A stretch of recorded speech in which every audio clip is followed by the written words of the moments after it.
అందరికీ నమస్తే అండి. కార్తీక మాసం 24వ రోజు మద్య మాంసాలు, మైథునాలు, ఉసిరిక తప్పనిసరిగా నిషిద్ధమండి.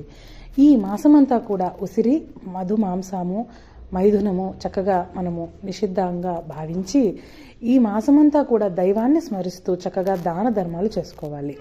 ఎర్ర చీర, ఎర్ర రవికల గుడ్డ, ఎర్ర గాజులు, ఎర్ర పువ్వులు కూడా ఒక భవానీమాల దీక్ష చేపట్టినట్టుగా మనము అమ్మవారిని పూజిస్తూ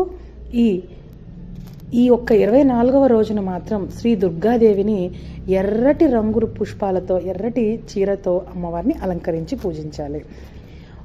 ఓం అరిషడ్వర్గ వినాశిన్యై నమః శ్రీ దుర్గాయే స్వాహ అంటూ యథాశక్తి జపం చేయాలి. రాహుకాల దీపాలు వెలిగిస్తే సమస్త రాహుదోషాలు పోతాయి. శక్తి సామర్థ్యాలు, ధైర్యం, కార్య విజయం జరుగుతుంది.